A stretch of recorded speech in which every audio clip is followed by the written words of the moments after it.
job loss will automation really cause, or will it create a completely new set of jobs? May not be as many as earlier, but will it create, which means that skill sets and stuff like that need to completely get rethought of.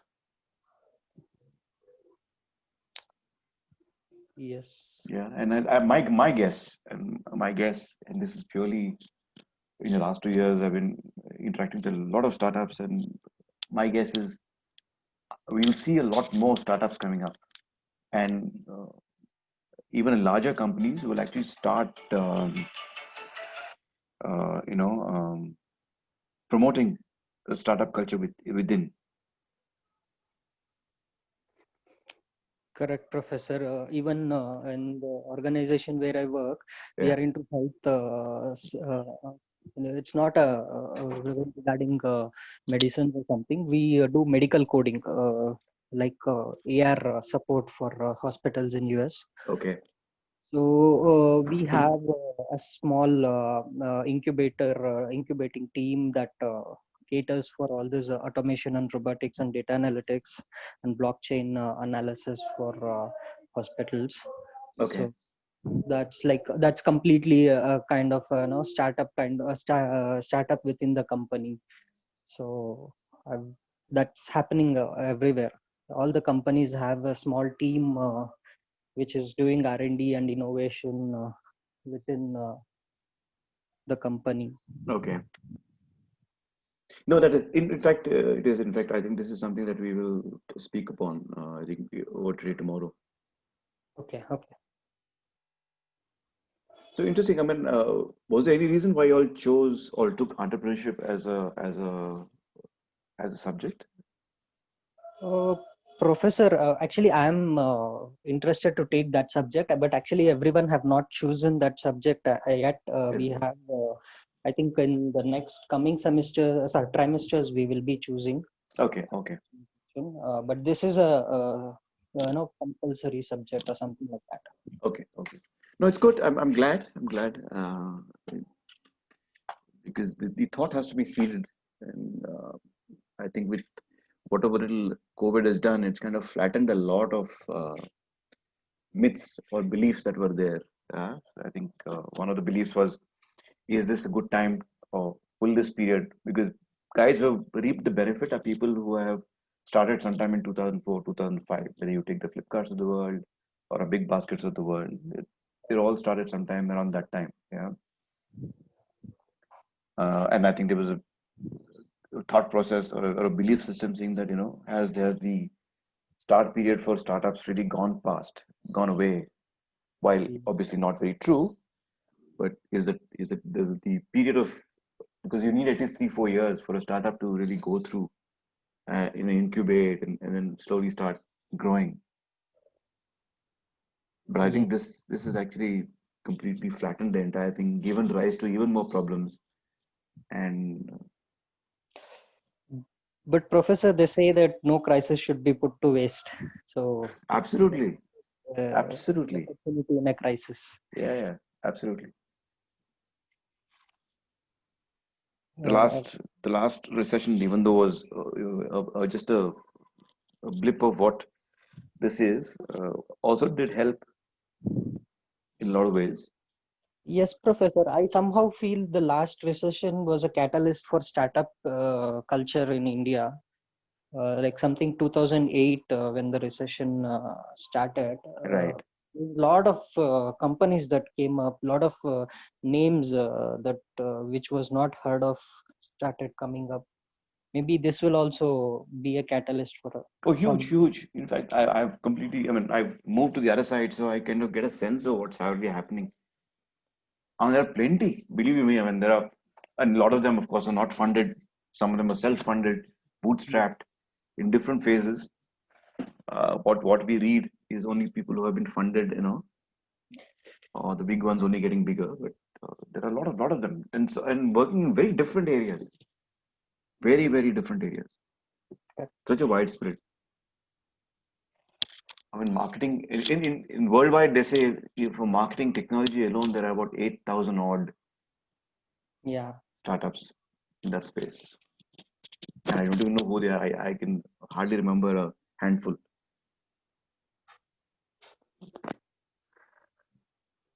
Okay, so I think with that, let's get started. Anyway, the session is getting recorded, so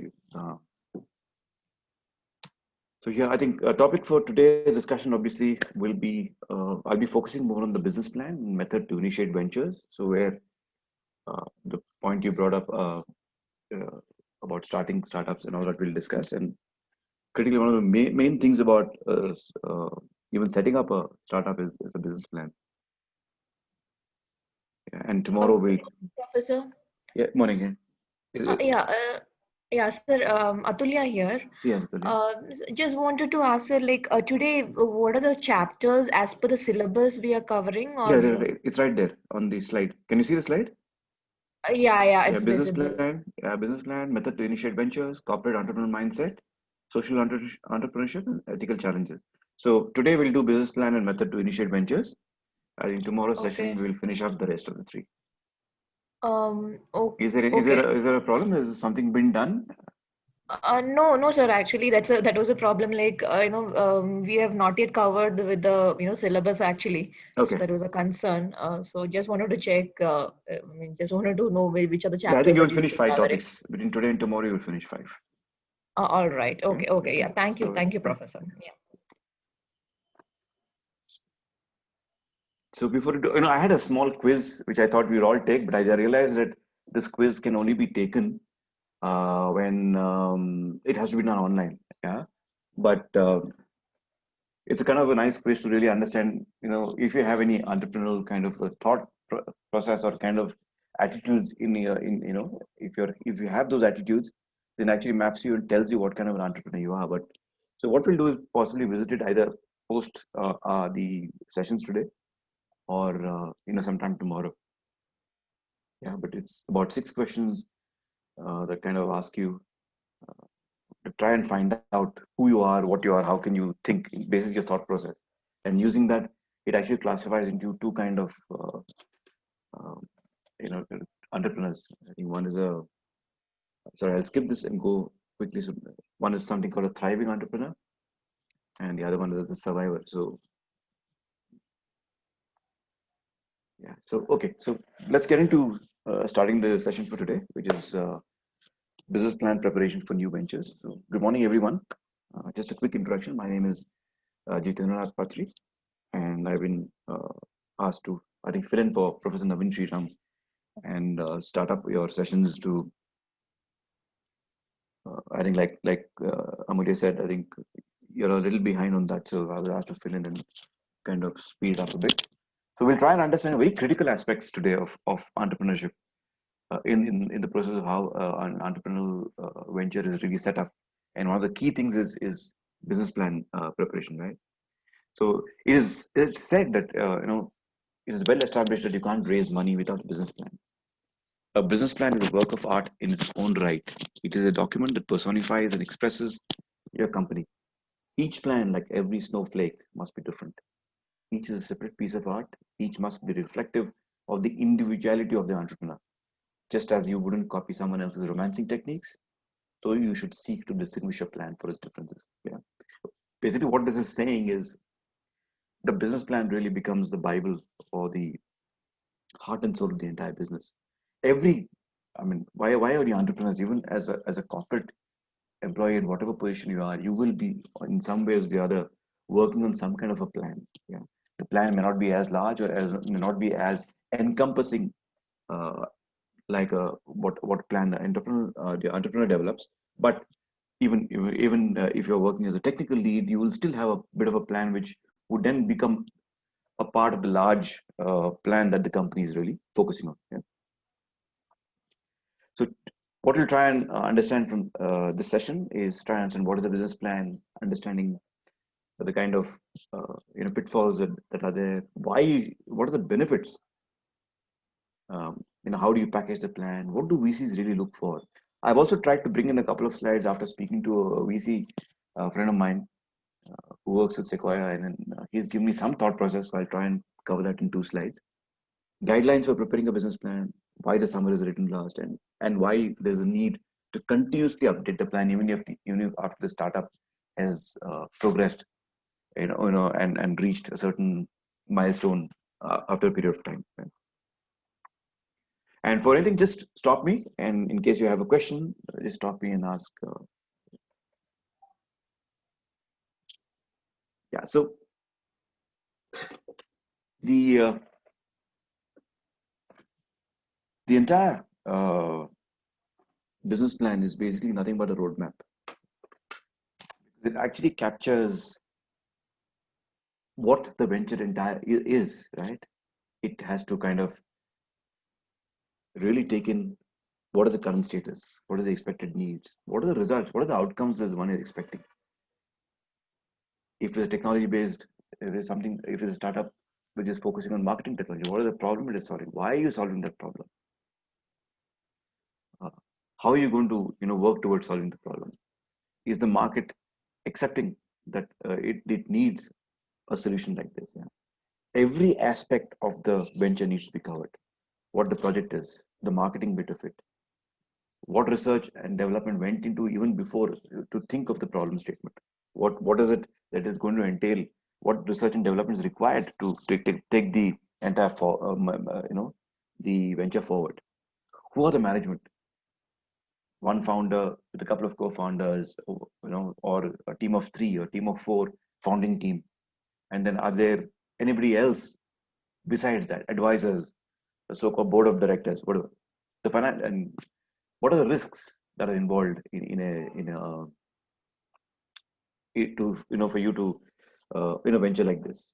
What are the potential risks, and not risks that are day to day, but risks that possibly could even appear 2 years down the line? Yeah. And for a lot of startups, practically everybody, and mostly startups, I think nobody expected this COVID period to really come in and hit and kind of create a sinkhole like the way it has. Yeah. Biggest thing that the business plan really carries is the financial projections and the milestones. What are you achieving 3 months down the line, 6 months down the line? Very, very critical. And I'll keep referring to a little bit of the experience that I have the last couple of years. Is immediately after moving out of my corporate job, I started work with the startup based out of Bangalore, which is trying to build a platform that could kind of aggregate reward points and see how this could be actually converted to currency. And there was a team of three. But one thing, after a month or so, because I was also new to the system, so I was also trying to figure out, and obviously helping them build the strategy and trying to see how to develop the growth and all that. But one thing, and only after 3-4 months, I then realized that I should have asked this question before. One question that I should have asked is, what are the milestones? What's the vision? What are the milestones? Believe me, I didn't have. When I asked him after 5 months or 6 months, saying what are the milestones, right? Because the startup was not going anywhere. They'd got funds that that the pretty decent funds they'd received, and the startup was not going anywhere. So I asked them the question, and I didn't get an answer. Yeah, I didn't get an answer. So yeah, the business plan has to cover all of this. Yeah. So whether it's how you're starting, where did the thought process arise from? Why? What is the problem? What is the problem that you're solving? How are you going to solve that problem? What will it take to solve the problem in terms of people, in terms of resources, whatever. Yeah. And while doing this, what are the market forces telling you? What kind of risks are there? What kind of competition is there? What are customers saying? And believe me, a business plan is not built, not made overnight. It is something that takes a long time, and a lot of iterations, a lot of thinking, a lot of meeting, a lot of feedback. Feedback is also, and we'll cover it in the next few slides. Feedback is also taken from external parties to really see whether you're going, you're on the right path.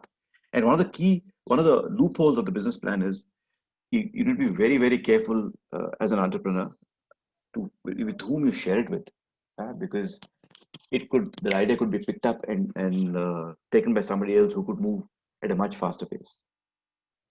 And I believe even when you're presenting the business plan to VCs, you normally sign an NDA, a non-disclosure, or some kind of an agreement is signed where the details of the meeting or details of the idea is not shared outside, which could attract, which could have legal implications. So what does really does it contain? The project, details of the project. What kind of research and development went into the project? Are you developing a product, or is it a service that is being offered? Details of the product or service. What is the kind of marketing is required to get that to get the visibility of the product or the service out into the customer? And research and development also takes into account what are prospective customers saying. What are they saying about that product? Is it actually solving the problem? Yeah. Also, we'll cover who's the management, who's the proposed team, what are the kind of risks involved in the entire thing. The comprehensive business plan should be a result of meetings and reflections of direction. Yeah, it captures your vision statement. Financial projects is very important. This is what the VCs will actually see. What is the kind of how much money you're bringing in, how much money is required, what are the kind of revenue streams are there, by when will you start seeing profits? And this, in fact, the business plan really is a reflection of the thought process of the entrepreneur or the group of entrepreneurs. And some of the things that really happen is, most entrepreneurs, you must realize, are very egoistic, most of them, because they are creating something, and there's a little pride in them. Some of you, if you've tried your hand at entrepreneurship, would have have that little bit of sense of pride, which tends to rub off, and it could show across as the ego, because they believe that what they're doing is right and their thought process is right, which can also become a little bit of a detrimental factor, because entrepreneurs technically have to be very open and extremely open, not just to feedback and criticism, but also open to what's really happening, and also to open to the fact that they are not right every time. They could have certain gut feels and thought. Obviously, finally, at the end of the day, the entrepreneur, his call is the final call. And it's very important to really review what are the kind of checks and balances required to avoid certain pitfalls when you're actually building the business plan. And this is what the plan actually tries and help avoid. Usually, a lot of them are ignored because they'll say, leave it here, let's see, we'll come back to it later on, or they're not able to think about those pitfalls at the time of developing a business plan. Or even your team, suddenly you realize that actually when you're developing a business plan, your team itself is not the right team. So there are a lot of pitfalls that really come through. And because let me tell you something, entrepreneurship is hard sacrifice. It is all about sacrifice. It's all about digging deep, because you're doing everything. While you may hire teams, you may get in people with certain expertise to come and join the venture, but in the end of the day, you have to know every bit of what is happening, whether it's in marketing, whether it's in finance, whether it's even product development. Even if there are a team of four, and each one is an expert in his or her field, and usually for a technical venture, you would have about team of 3 or 4, and 2 usually are experts on technical. One would be a good strong person on finance, the other one would be sales and a bit of marketing. Yeah, so each one has to know what's really happening in every function. And a number of the pitfalls really can be avoided if they take into cognizance a lot of what is really required. So a lot of learning, a lot of discussion with other people to really get a feel of what they really need to be kind of highlighting. Yeah, and these pitfalls, while seem very small, can result in a larger impact at a later stage. So mindful entrepreneurs put in place alert systems through whether reading articles, writing notes, uh, or even having somebody from an external source trying to keep reminding you that hey, this is happening. So it is very important for entrepreneur to not only understand internal economics and dynamics, but also to really keep a tab what's happening on an external front.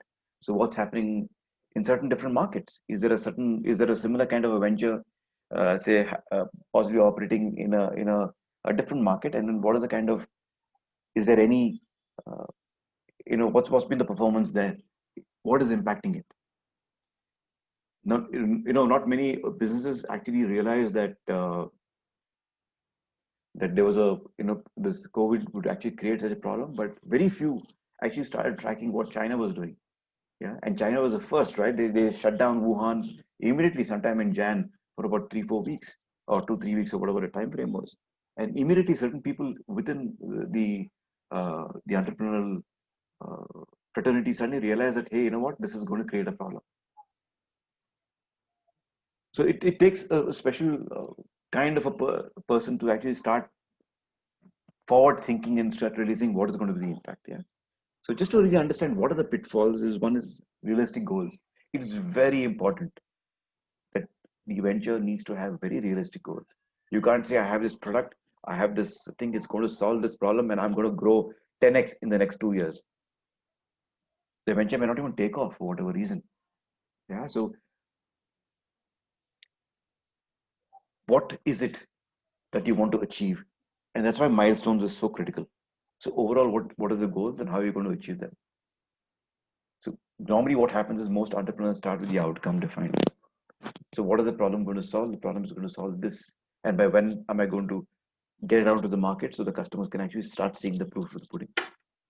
Earlier, what would happen is you would start a venture, at least you had, there was a bit of leeway to do that because there's not many firms coming, not many ventures being put out. But earlier, they would set a routine, just build a business plan, go pitch, get some funds, and then start the entire process. But today, what's happening is if there are a team of 4 people who want to join hands and start working together and create something, they start as they are even carrying on with their current jobs or whatever they're doing right now.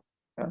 So there's a parallel thing happening, and by the time you're ready with the prototype and with the entire thought process and all that, you then go out and start. So which means that you're actually cutting down the go to market cycle time. So how do you avoid a pitfall of somewhere you're not able to you're not able to set your realistic goals? How do you really avoid something like that? Is to actually set up a timetable of specific steps to be completed during a certain period. Hey, just give me a second. I think there's some issue on my there's some alerts just keeping beeping for some time. Just give me a second. Yeah.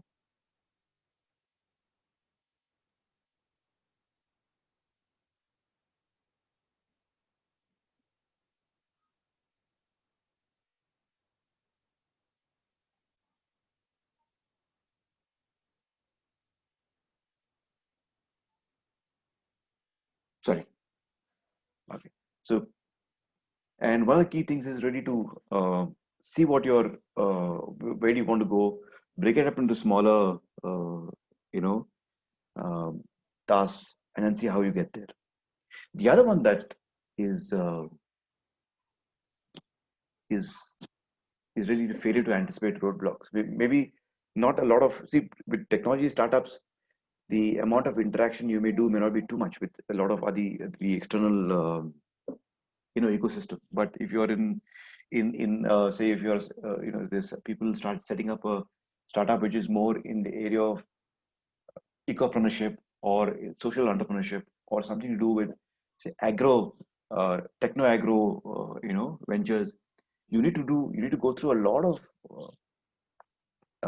departments within the government, not just you're not just talking to your VCs and your advisors and all that, who could also possibly be put in some roadblocks there, but you're also talking to certain government agencies, to get your clearances and stuff like that. So it all depends on what are the kind of roadblocks that one would anticipate internally.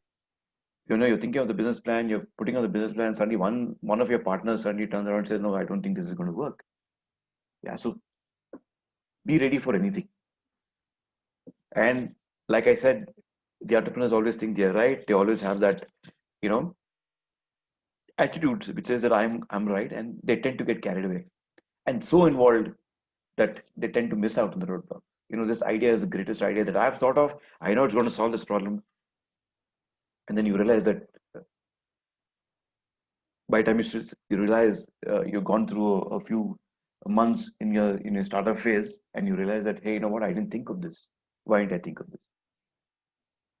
One of the key things that the startup that I've started off with first, when I started consulting with them, and they didn't listen to me when I said that why should I, as a marketing manager, as a company, make my reward points visible, right?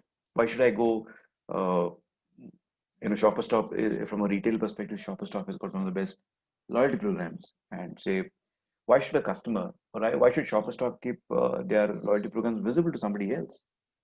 Second, the other problem that they didn't envisage, and even I didn't envisage because I thought it would be, uh, you know, having come from a little loyalty background, I didn't think of it at that time, is why should Shopper Stop allow its points to be redeemed, say, in some other outlet, whether even if it's a collaborating, not even whether it's not even competing. Yeah. So I think these were some points that came up, and that's when I realized that there's something wrong, and I started asking them for the milestones, because the discussions we were having with the different brands and different companies, suddenly, different prospective customers, a lot of alarm bells started ringing. Like, some misses could be genuine, and this was a genuine miss. It was not something, it could have been avoided. Yes, it could have been avoided, but you know these genuine misses also kind of act as a roadblock which could hinder the really progress of the startup. One is, I think, critical as an entrepreneur is you have to think ahead. You're not just thinking of today. You're thinking of tomorrow, the day after, and even 10 days hence, and willing to admit that there's a flaw. You have to admit there's a mistake. So what normally they do, either if the team is strong enough and the team has that potential, they normally put down all the obstacles. What are the kind of roadblocks that could actually hinder the progress of the venture, and try and jot out what are the alternatives. Yeah. Even going to the extent saying, hey, 3 years down the line, what happens if the dollar price goes up to 100? Uh, right now it's 72 rupees. What happens if it goes to 80 rupees or 90 rupees or whatever? Yeah. Or what happens if the dollar price drops? Even worse.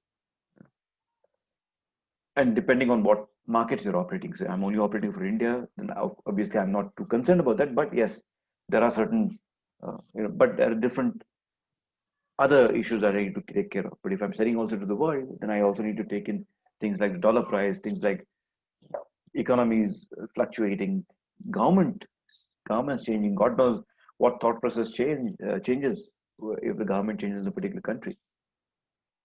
Yeah. A lot of startups are started are kind of begun by people who want to look cool. I am a founder and CEO. I want to have it on my card. 10 years back, people with a founder and CEO and saying I'm part of a startup were looked at like, uh, okay, this guy seems to be a loser. Yeah. And this is true. Okay, this is true. So 15 years ago, somebody walks in and says, I've set up my own venture and this is what I'm doing. It's like, oh, you know what, you're not fitting into the corporate circle. So is that why you're starting something new? But today, as if you're a founder and a CEO, or if you're a co-founder of a startup, the guys from the corporate world want to sit with you, talk to you, do a lot of hobnobbing. So yeah, thankfully there is that shift that has happened, but there are people who come in with absolutely no commitment or passion for their venture, and this happens because a lot of them take up treat their hobbies as a business, as a business generating idea, and then start off as entrepreneurs. Sometimes it works, at most times it doesn't, because hobbies are hobbies at the end of the day. Yeah. And while and without demeaning anybody, but today you have a pattern or a trend of home chefs suddenly coming up, yeah, who are willing to cater to 10, 15 people in a day by just cooking at home because they have the time, they have the resources, and they don't want to keep themselves occupied. They're not doing much for the money, but they're just doing it for possibly the passion or even just as a hobby. So you want to, like baking cakes, right? There are these home chefs who kind of have suddenly sprung up across cities. Now, some of this can actually become a larger venture over a period of time, but usually these are hobbies, and it should be treated as such. Unless, of course, the aim is to uh, start off as a hobby, see how it goes, and then scale it up, and then put your entire heart, mind, and soul into it, and then scale it up to kind of create a larger venture. Yeah. So it one of the key things that I've realized, and one trait that I've seen in entrepreneurs is they always seem to be in a hurry. Yeah. It's they always think that no, this has to be done, this has to be done. No, there's a lot of urgency that in what they do, and you'll start realizing once since you're here, you'll start interacting with a lot of people from the startup phase, either within what the institute does or even outside, and you'll realize that people with no urgency, let's do it. Yeah. If you don't, the home chefs could turn around and say, hey, you know what, I think today if I don't cook, it's fine.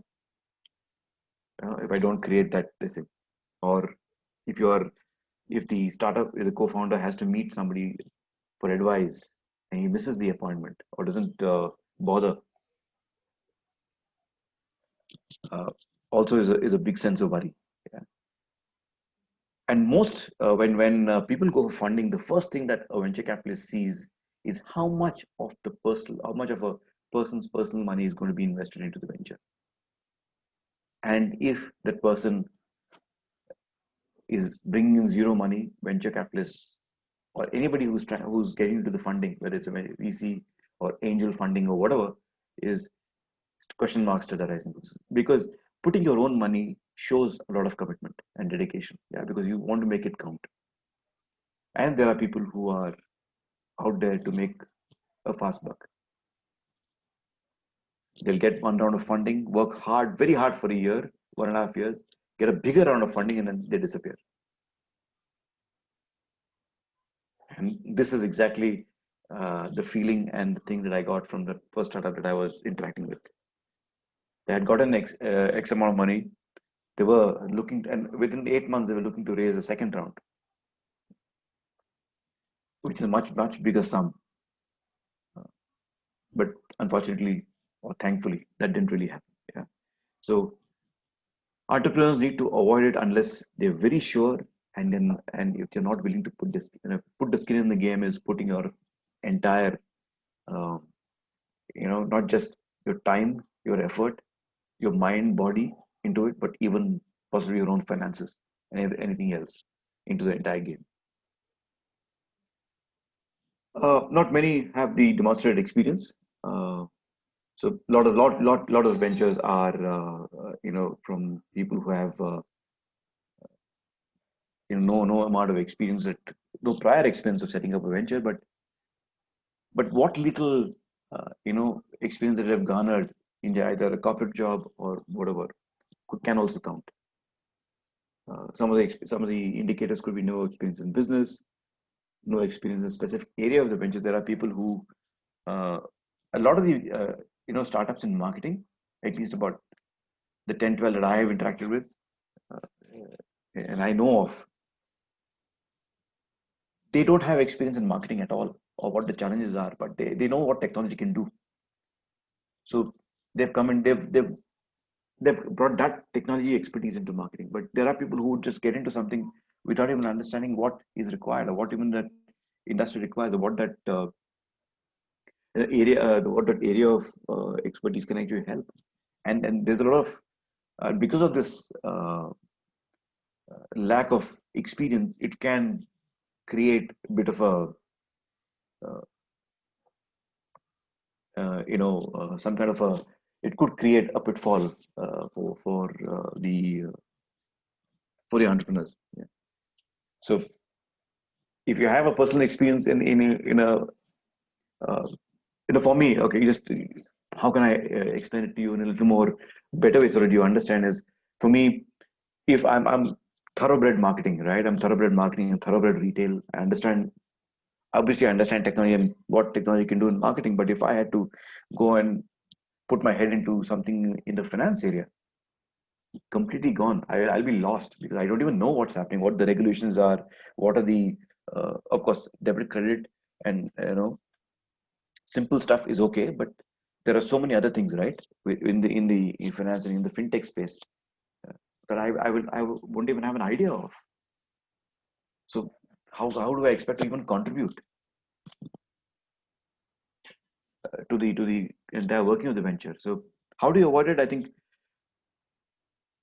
usually most entrepreneurs will use their personal experience and do something around that. So they will try and avoid, but sometimes, I'm not saying not going into an area which is not your area of expertise doesn't work, but out of maybe 10, maybe one may succeed. So what they do is, even if you have an idea, a great idea in that space, and you know you can bring it to life, so what they do is they bring in a team of co-founders and advisors who can help them build that. And that's why you require more than one person in the startup. It's ideally it's an ideal phase to have at least more than one person in the startup, so that they can start. They also bring in varied experience which can actually add to the entire again, like market niche. I'm more in the marketing retail space of my comfort areas in that space. I can maybe stretch it to possibly other areas which is more into the restaurant or the QSR space, where there's a lot of customer interaction happening. But if you put me into a fintech, I don't know anything, so there's no market niche. Yeah. And the way to overcome this market niche is to actually talk to prospective customers, talk to potential customers, understand um, who's going to buy, who's not going to buy. If they're not going to buy, why they're not going to buy. Are they seeing the solution as something that is not going to help them in the long run? Yeah. So it is very important to have those indicators with you. Yeah. What is the proof? What is the product going to do? And the assumption and remove any assumption that the customers or clients will purchase just because the entrepreneur thinks so. Just because he or she thinks the product is great, and you know what, I'll go out, I'll sell it. Sorry, selling is a very, very difficult, especially for an early stage venture, because you don't know, because if you're not talking to a prospective or potential customer in the marketplace, you don't know what else is there in the market. They could be a direct, there could be somebody offering a similar kind of product.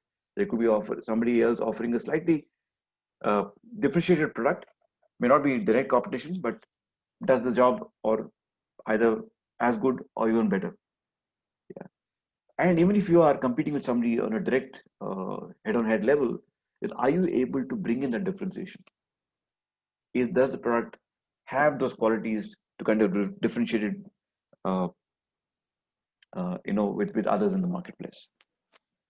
And this is where I think an entrepreneur really, and why a business plan really helps, because you need to really understand and put down all those things, whether it is the goals, the thought process, what are the kind of bottlenecks that one could face. And the business plan helps to actually, kind of crystallize the entire thought process and brings out the commitment and dedication to it. And it shows when you're talking to an entrepreneur, it actually shows, because the kind of passion he brings, he's not willing to take no for answer, which is good, but he's also willing at the same time to understand that, hey, you know what, I'm wrong, but this has to be done to correct itself. So lack of demonstrated experience, whether either in business or even technical side. But you have an idea, you know how to, carry that idea through, but then surround yourself with people who can help you, who brings in that both technical and business experience. And no market niche is basically to really see how the market is going to react to the product or the venture, and have a lot of questions and answers in place, which will kind of help So in summary, planning forces the entrepreneur to analyze all aspects of the venture side. Like I said, he has to take in practical every complete 360 view of the entire thing, and very detailed. Yeah. The business plan acts like a shield to deal with uncertainties. You know exactly, if you have tried to capture at least 80-90% of the obstacles, you know exactly what's going to happen. If you've reached a certain stage, you exactly know what's going to happen, or at least how to react to it or how to respond to it. It is best to plan and fail than not to have planned at all. Plan and fail for whatever reason. The reasons could be many, and something would have happened that may not be in control, like COVID happened, and there are certain ventures that had to shut down because nobody planned for it. Nobody expected it to kind of dip so badly. But it's okay. You know why? Because these guys will come back. They will come back. The plan is the entrepreneur's responsibility. No advisor, no consultant, no strategist who's going to own the plan. The entrepreneur or the team of entrepreneurs have to own the plan. It is their responsibility. So the benefits of the plan. Why is the plan actually required? For entrepreneurs, the amount of time and effort spent in developing the plan, and they look at it so critically and objectively that it kind of they uh, start actually from a very realistic perspective, actually start seeing how the entire journey can happen. Yeah, and they're so clear uh, on the entire nuances that it becomes easy for them to respond to certain situations. So like and those situations could come from competition, those situations come from financial and economic scenarios, and all of this uh, helps in the success of the venture. Right? The details also include help understand operational strategies. How are you going to operationalize the entire thing? So, and what are the result? What is the result what is the problem that you're solving? If you're able to solve that problem, can that solution be then can it be scaled up? Using customer testimonials can be scaled up. Can it not scale up within this vertical but with outside verticals? Quantify objectives, provide measurable benchmarks for comparing forecasts and results. So every day the Sir, business your plan. voice is breaking. My voice is breaking. Which area of did you lose me? No, Professor. No, I it could. was, yeah, it was okay for me too. Okay, okay, okay.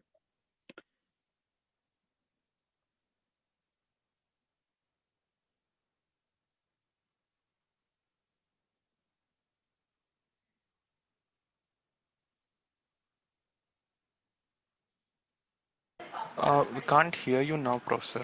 Yeah, I'm just setting my my headphones. Sorry. No problem, sorry.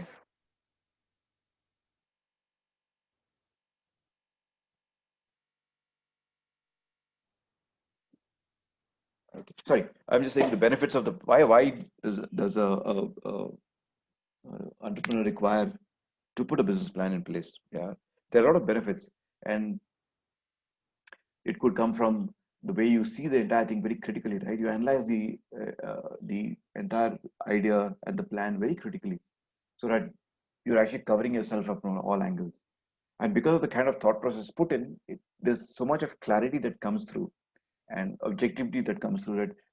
Is one thing that most entrepreneurs, at least some entrepreneurs, cannot do is separate the emotional and the rational feeling. Yeah, and the business plan really helps there. It actually makes you think very rationally. Remove the emotions out of it, think very rationally, and then build a document. And like I said, it actually acts like a roadmap as a tool uh, for people outside your ecosystem and from the team of founders to see this as a venture that can actually move towards success. And for people who are from the external sources, especially the funding sources who are going to see it, what does it really give them? It provides details of the market potential and how market share can be secured. Today, there are 8,000 odd marketing technology startups in the space. So, do everyone have a chance? Yeah, maybe about 20% will actually possibly survive and make some bones out of it. I think the rest 80% will go down or be bought over by somebody, because they start. And what you realize when you actually start analyzing each of those startups is each of them brings in the expertise in a certain area. There is maybe just one or two who would encompass a lot, cover a lot of areas within, and in what problems it can solve. The plan also helps illustrate the venture's ability to service debt or provide an adequate return on equity. Very critical. Most venture capitalists will look for returns after 3 years, between 3 and 5 years. That's the window they keep. From day 0 to day 1000, whatever, the 3-year period. From that 1000th day or little over 1000 day, they need to start seeing those returns.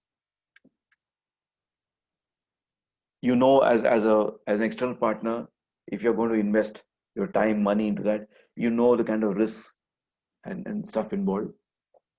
So, and also what contingency plans are in place. So it gives you that much more confidence in, hey, you know what, we can back these guys. Gives the financial sources a very clear, concise document that contains a necessary, thorough business evaluation. So yeah, I know from day 1 how much money is required, how much to invest, when do we start, which means that what kind of pricing model, what kind of companies that should they go and talk to. It also helps the funders with an insight into the entrepreneur.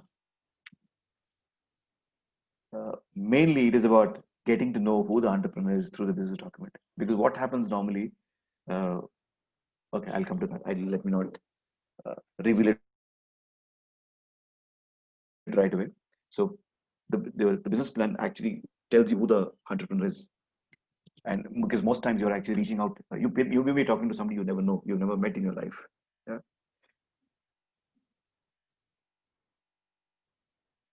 So before developing a plan, I think there are certain points that need to be kept in mind. So you can start off a plan, but even before that, you must already understand who are the people who are going to be involved in reading, scrutinizing, and approving this plan. Apart from the team of entrepreneurs, of course. Yeah. And the audience can be very diverse. Like I said, for certain areas, it could be just the venture capitalists, people in the banks, people, say advisors and consultants. But in certain other areas, there could be even government agencies involved. So it needs to kind of try and convince everybody across this ecosystem, say that, hey, you know what, this is a worthwhile plan that we need to invest our time and money in. So it's the plan, and hence, because you're trying to understand who's going to, read, scrutinize, and approve it, plan then needs to be very detailed out, very accurate, and needs to be worded in such a way that actually creates that amount of excitement in it. You know what? And sorry, it's not excitement; it's excitement. My bad. And it needs to create that excitement as to, and just through words, not even when somebody is presenting, because normally what happens is the plan is sent much in advance. Once your NDAs and stuff like that are signed, or your confidentiality agreements are signed, and the plan is sent, people read the plan, and then you're called for a person-to-person meeting. And it has to basically take it on 3 main viewpoints that basically are very, very essential components of a plan. So what are the 3 viewpoints? One is, it has to take in the entrepreneur's viewpoint. It is his or her venture, so his thought process, his idea, his feelings all have to be poured into the document. The second, what are the potential customers saying? How are you solving a problem for the customer? How are you squaring off against competition if there is competition existing? How are you going to market it? What will make the customers buy? How much are they willing to pay for something like this? So all of that becomes a viewpoint that needs to get captured. And third, obviously, the financial forecast. What are the kind of investments that are required with this kind of customers that we are targeting, and if this is the kind of revenue streams that we are envisaging, by when will break even start happening? And that needs to be very realistic. So obviously, every entrepreneur wants to break even and start profits within the first year. There are people who do that, but usually it takes about at least 3 years at least 2.5, 3 years for especially larger ventures to really start breaking even. Yeah. So very important. Very important when you're building the plan. Have your viewpoint, because if you don't have as an entrepreneur have your viewpoint, it can become a non-starter, because this viewpoint actually shows your dedication, passion that you're bringing to the entire thing, that you actually thought through the entire the venture plan and put the loop, you actually covered it from a 360 perspective, and put all the thought into building this plan, and with it, and worded in such a way that it's actually bringing alive your thought process. Imagine this business plan should actually be you talking through the paper, and with the same energy and with same excitement that possibly if the entrepreneur was there in front of the guys who are actually evaluating the plan. Of course, then understanding what the market is going to say, market is saying about you, what the market thinks, what the market will pay, and then of course the financial forecast and for financial projections. So one of the key things, even before you and once the plan is being built, the key obviously is packaging it, right? How do you create a package of the entire plan that when you send it out, so you will send it out, it's not able to meet your, an entrepreneur is not able to meet everybody in person. There are sometimes you'll have to send out the plans via courier or get it hand delivered to a VC's office or a consultant's office, or some government agency's office. So the entire plan needs to be packaged and put together to actually make it look very, very presentable, very presentable. Yeah. So the way the entire thing is structured, the way the entire thing, the content is, and the way the entire thing is formed is very important. And investors normally look for how well these guys treat the plan. So what kind of paper you're printing it on? How are you bound it? How many sheets does it actually have as a plan? Does it look like 100-page booklet that's come to you, or is it just a 20-page booklet with just 3 pages capturing the essence of what it is? Because in a VC, the most senior guys just read those 2 or 3 pages, and because of the experience and thing they bring in, they already know what the plan is going to and what is required to be done, and the rest of the document and then is given to a slightly more junior team for them to actually start scrutinizing and go through it, in minute detail. So the flow of the package, the appearance, like I said, the binding, the printing, the font, the quality of paper, the language, the grammar, how long is the entire, how long and how thick do you want to make that booklet? How good is long? 30, 50 pages. Ideal, they say, is 20, 25 pages. Cover and title page. The name of the venture, who are the key people, the contacts, where are you located? An executive summary, the 2 or 3 pages that captures the entire plan, and obviously a table of content. So, and the executive summary is what usually most senior VC members and senior government officials read. The rest of it is then given to a smaller team for them to actually go through in detail. So, and this is how the reading process really happens, right? So characteristics of the venture industry, what industry you're operating in, what are the characteristics of the venture, the financial structure, how much of debt is required, how much of equity is required, how much of equity is the entrepreneur willing to give for money or for support or whatever. There are people who will come and tell you, hey, what, I don't want any money, but I want sweat equity, which means that I will put in an effort. You don't pay me anything, but you give me a 1% or 2% equity in your startup. Because tomorrow, if the startup takes off and it gets acquired or it gets funded for X amount, look at the amount of money that this person who's got a 1% sweat or 2% sweat equity, the kind of money that can be made. Now, in terms of the entire balance sheet that the entrepreneur has provided, and balance sheet normally what they do is they give it at least for 3 years, yeah, or with certain projections there, yeah. So if they get the money, don't get the money, how much of personal money is going to be put in, so much of debt equity is gone. So finally, what is the final shareholding of for the entrepreneurs? How much of shareholding is going to be held done by outsiders, etc., etc. Who are the entrepreneurs? What is their background? Or what is the quality of what is the input into the venture, establishing the unique feature of the product. And once all this is done, then the entire plan is revisited, the entire cap package is revisited.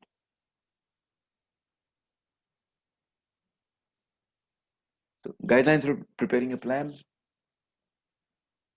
keep the plan very short. Entrepreneurs should explain everything in about 20-25 pages, with the first 2-3 pages being an executive summary. So that's going to be a selling point. And when entrepreneurs actually go and make a face-to-face presentation, they actually just talk from those 2 or 3 executive summary pages. The entire plan needs to pack. I'm sure all of you all would have done, even in college, even many in college, you would have done your reports and with the project report and stuff like that. Even now, when you're working, possibly you've been asked to put together a project report and present it, or hand it over to make it like a nice report and present it to somebody. The kind of efforts that you put in, you need to put in double that. If you're taking care, kind of how the project should look, the way it is bound, everything, twice the effort it needs to go in, because this is your venture. How are you looking? How is the plan forward looking? It is something that can still sustain or be scalable enough to solve a problem that could appear 3 years hence. Yeah. Two, the entire thinking and thought process of the entrepreneur. Is it forward looking? Yeah. What are the critical risks that have been by kind of captured in the plan? And one of the key things that is while you do use good language, but it's beneficial, or it's prudent to avoid using words that are that are just mere adjectives, right? It's nice to use very flowery language, but one needs to be very careful into the kind of language that the kind of words that can be used, because it actually put off the reader as the person goes through the plan. Yeah. And there are times that, like, one of the things that we saw in the earlier points is be very transparent, be very and don't overestimate, or don't kind of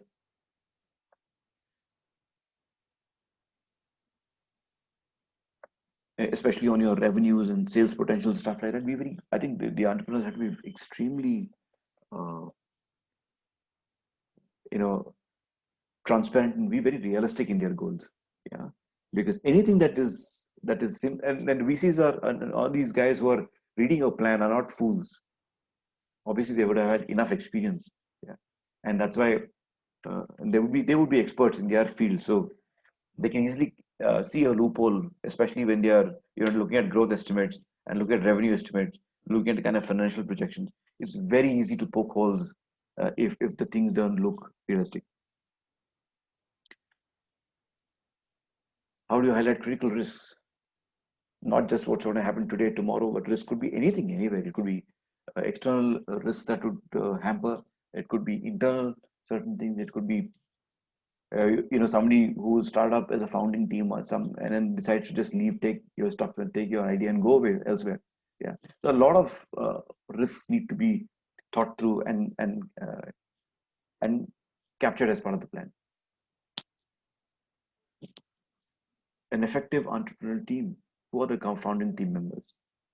Have they onboarded any other experts, like advisors, consultants, whatever? Who are they? Details about them. Everything needs to get captured in the plan, because the VC would like to know. Now, this particular the startup that I'm currently consulting with, who are Delhi based, they've got the the ex head of Facebook India. He was, I think, head of Facebook India and the country manager of Adobe, right? They've got him on board. So just having somebody like him on board, gives a lot of credibility to the startup, even though they are two young chaps, or 28, 29, both of them. But having this guy on board brings about a lot of credibility, a lot of stability to the whole thing, because he's a man who's very well known in the industry, having been the country manager of Adobe and also the country head of Intuit. Of course, he's now has his own venture, but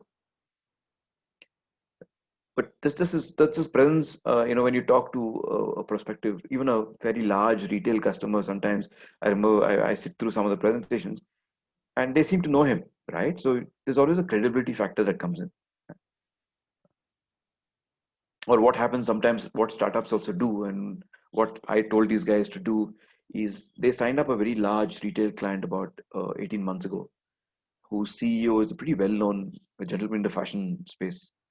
So they brought him on as an advisor. Of course, he didn't take any money. They've given him 1% equity.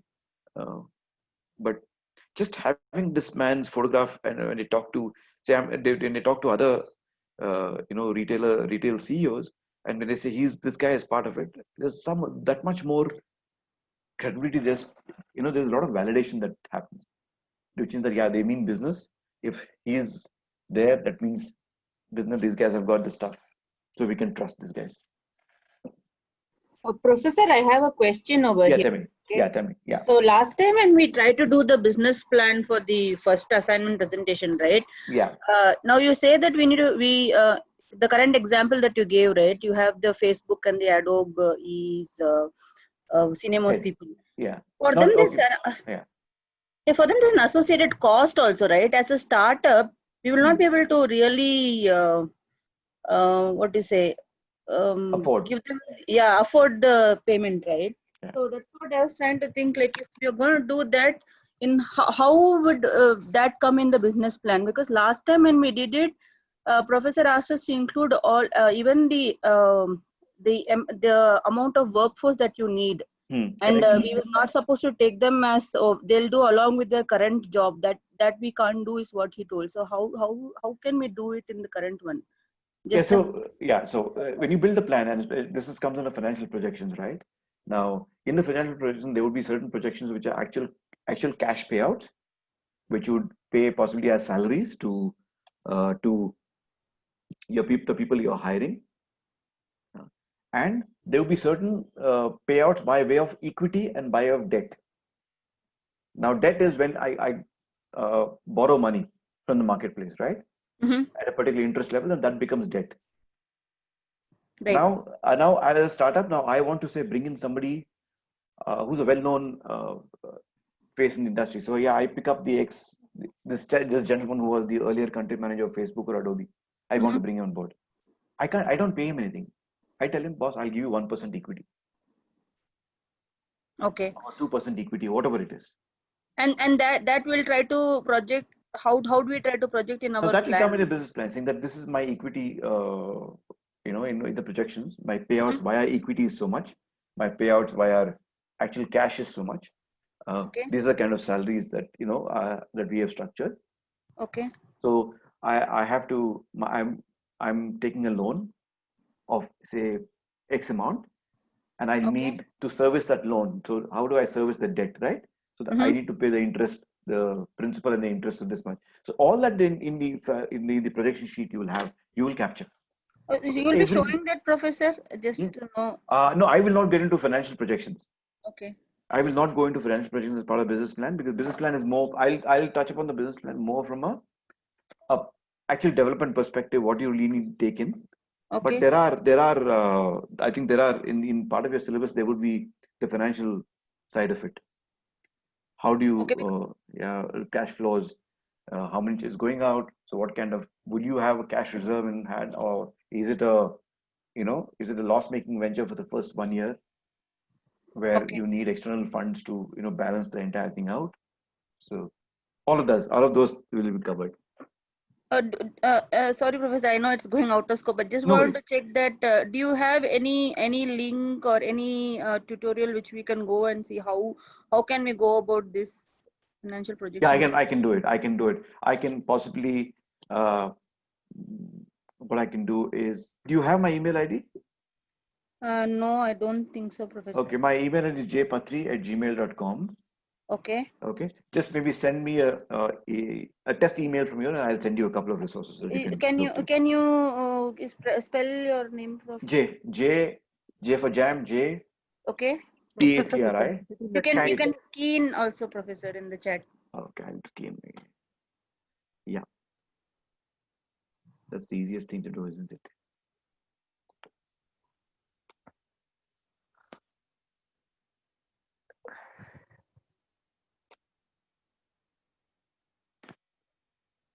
Yeah, got it. I Yeah, put it in the Professor, chat. thank you so much. I got it. Welcome. Yeah, yeah.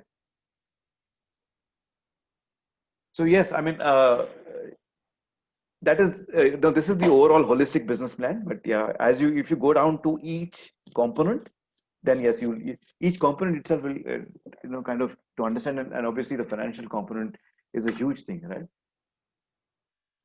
It even takes into account your office rents, and if you're hiring an office space, how much are you paying by rent, uh, everything. Even if you're going to have your coffee in the morning and your coffee in the afternoon and snacks and stuff like that, everything has to be captured in that statement.